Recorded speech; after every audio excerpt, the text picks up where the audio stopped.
Good morning, Oracles. Oracle Tim here. The big day is finally upon us. We are here for Tesla's Q2 earnings preview. We will be having them come out later today.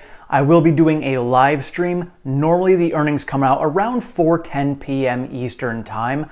I'm going to be rushing home from work, so I'll try to be on around then, but most likely around 4:15 I will be on.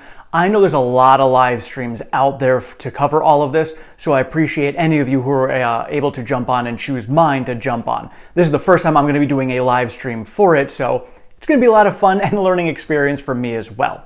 So getting into the earnings themselves and the preview that we can be looking forward to, the analyst consensus right now is $1.77 for EPS. Now, Gary Black had pointed out that many of the analyst estimates do not take into account the Bitcoin impairment that is in there. So, he said himself, he's at around $1.40. But if you take the 45 cents out that he is estimating for the Bitcoin impairment hit that it could take, that means he's actually above where analyst estimates should be right now. We'll see how this plays into it, but the fact that they didn't factor that in there is significant. And so diving into the estimates that I have for earnings, I've got deliveries. I left them where they were at 254,680. They can fluctuate a little bit, maybe go up a little bit. Don't know. I left it at that number because whatever it moves is relatively insignificant. Now, I do have the average selling price of the vehicle at $53,500. Now, I bumped it up and I think I might actually be conservative, but looking at the mix of vehicles that we had that came out this quarter was significantly different. So we know that they have been favoring the Model Y. So just having more Model Ys than Model 3s alone are going to change that average selling price. And I had mentioned it before that in Q1, there were 4% of the vehicles sold were Models S and X.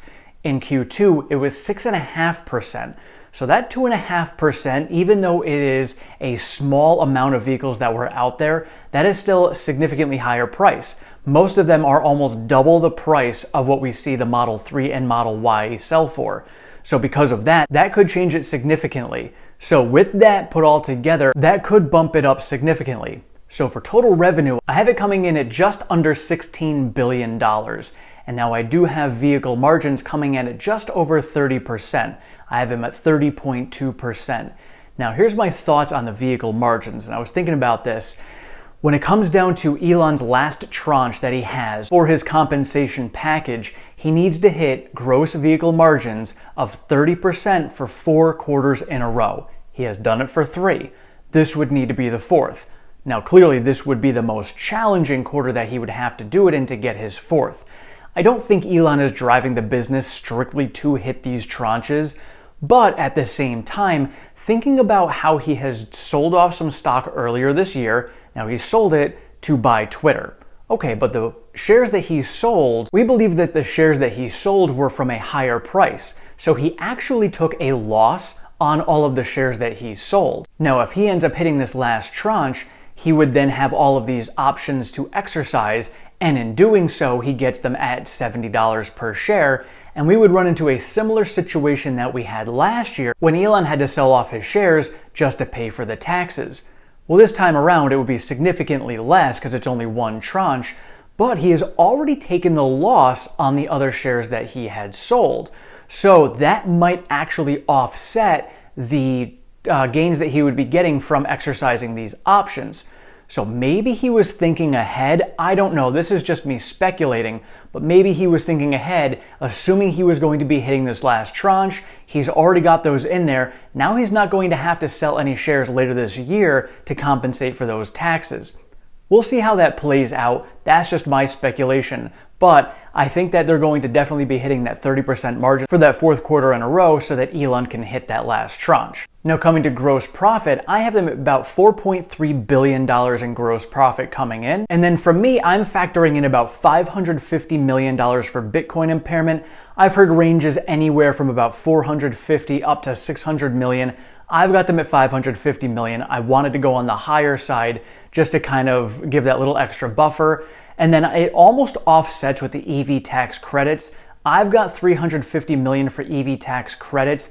Looking at the way we had trended over history, Q1 seemed to be the largest chunk, and this past Q1 was the largest amount they had ever gotten. So this time around, a little bit more than half of what they had for Q1, but it's still higher than last year's Q2. So I put them at $350 million for EV tax credits. So almost offsetting it there. And I know many people have been asking questions about, well, with the Bitcoin impairment, did Tesla actually sell out of their Bitcoin? Nobody knows for sure, but in an interview that Elon did relatively recently within the last month, he alluded to the fact that they still did hold Bitcoin. So that is leading me to believe that they have not sold any of it, or if they have sold some, it's not all of it. So again, we will find out for sure on the earnings call later, but it sounds like they do still have it. And so for overall operating margins, I do have them a little on the higher side at 16.8%. For me, I think it's because they got a lot of their big expenses out of the way when it comes to the ramp costs in Q1. So we know they're going to have a big hit in Q2 as well. There's no question about that. Elon has already stated himself that they've been, burning a lot of cash coming out of those factories. And Zach Kirkhorn already mentioned on the Q1 earnings call that they have some stuff in their back pocket to be able to offset the ramp costs in Berlin and Austin. Now, of course, this was before that we had the Shanghai shutdown and the Bitcoin impairment, but if that stuff in their back pocket, maybe that's FSD deferred revenue that they've got in there, maybe that's something else, then we do know that the last week or so of June, they had the autopilot program come out where you could get that for $6,000 versus the $12,000. So we don't know how many people picked that up at the last minute, but that could also help offset some of the costs, which could push the margins even higher. And I think anything over 15% for operating margins is going to be cheered by the market. I know I will be happy with anything over 15%, so we'll see how that falls. And so for me, for my non-GAAP EPS, I have them coming in at $1.73 per share. Now again, based off of analyst consensus at $1.77, my numbers would be missing. But as Gary Black had mentioned, because the analyst estimates did not take into account Bitcoin impairment, they're actually significantly higher. So I've got the $1.73. We shall see where we will fall. If you guys are over on Twitter, there's been quite a few posts out there with a lot of different estimates from all the other social media people out there. Rob from Tesla Daily, Dave Lee, Stephen Mark Ryan, Gary Black, lots of great names over there. So if you want to check that out, they've got that over on Twitter as well. And there's a lot of analysts that have been coming out with price target updates. Now, usually it is a pretty good sign when analysts are coming out ahead of earnings and updating all of their forecasts, updating all their price targets, updating all their ratings on the stock, because that means that they are confident in what the company is going to be doing. And so we have seen a lot of that happening over the last week, and we'll most likely see quite a few more coming out after earnings as well, because some companies and institutions just wait till afterwards to make these all happen. Now, one of the notable ones that happened to come out recently was Gordon Johnson raised his price target 9%. That's pretty significant until you look at the actual price target where he went from $67 to $73. Now, hilariously, Gordon Johnson also thinks that we're going to come in with an EPS of $2.58. I think if we hit that number, we are going to just scream higher into the stratosphere when it comes to the stock price. So Gordon, thank you for probably being the highest on the street for EPS, which is insane. But of course, we all know that he's most likely doing this because then this way he can just say, look, Tesla missed. So, whatever, Gordon.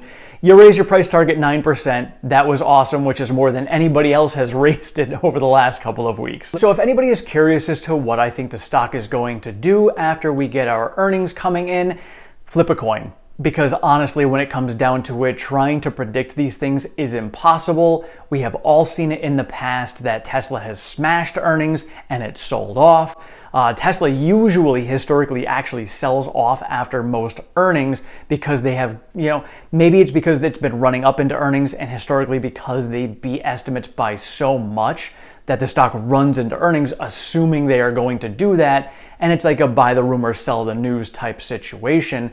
So this time around is like the first time in a long time that it's questionable. Are we actually going to beat or not? I'm confident they're going to beat, but again, when it comes down to estimates with the Bitcoin impairment and the fact that nothing is factored in, is a beat really a beat or is a miss really a miss?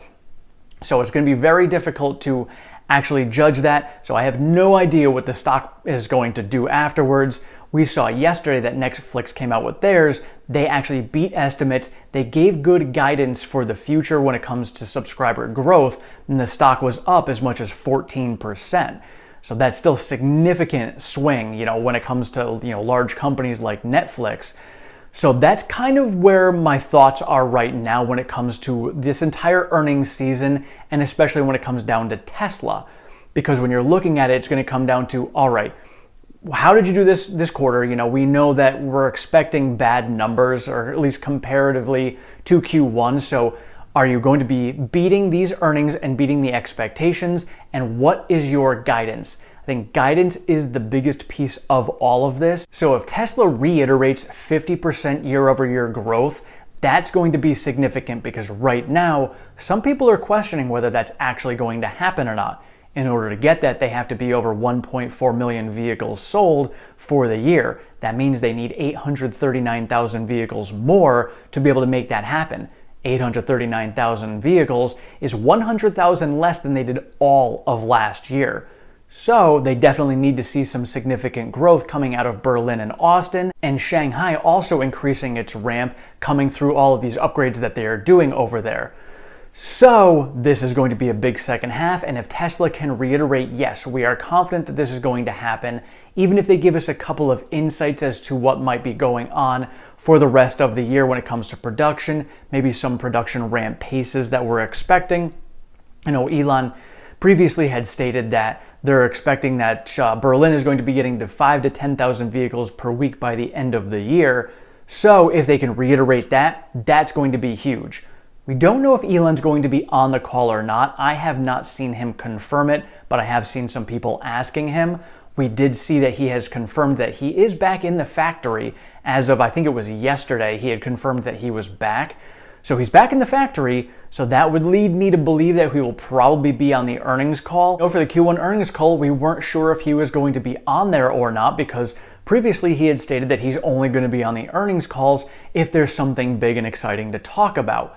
So he was on there for the Q1 earnings call, and he was actually much more professional. I know many of us have had discussions on here as to whether they want him on the call or not, because a lot of times when you're watching the charts, when Elon is talking, it sells off. When he's not talking, it goes up.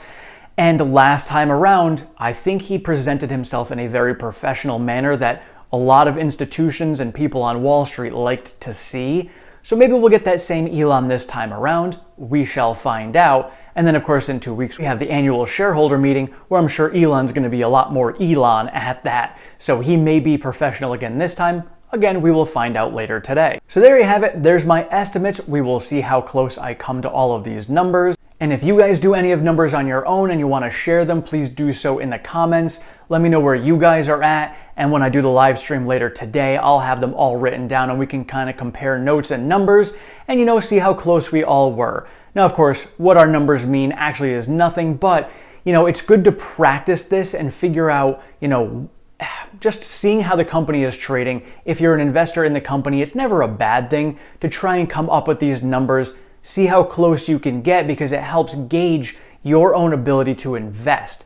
And when you're following the numbers like this for the companies that you're investing in, especially when I know many of you are all in on Tesla, if you can actually track these numbers and learn how to do it on your own, have your own valuation models, then you can at least see and say, all right, I understand now the true progress of the company and why they are making this progress, and all of the underlying reasons as to why their numbers drive forward the way they do. And this here again comes down to, this is how you take your emotions out, because you understand that the fundamentals are what are driving these numbers. And these numbers are what are driving the stock price. So when we see the stock price fluctuating all over the place, you understand that a lot of that is market manipulation.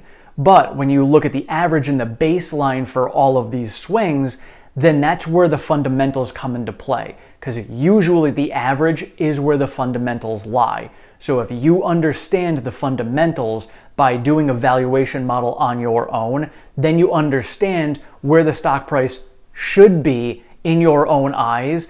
And then this way, whatever the stock price does and fluctuates up and down does not drive your emotions, because you can say, all right, well, here's the baseline as to where I think the stock should be. And if we're above or below that line, well, if we're above it, I'm going to be happy because we're above it. If you're somebody who's going to swing in and out of an IRA, maybe those are the times that you want to sell. And then if we come under it, you're not going to get upset because the stock is dropping down. You're going to be excited because you're like, ooh, that is below the level that I think it should be trading at. So that to me is a great buying opportunity.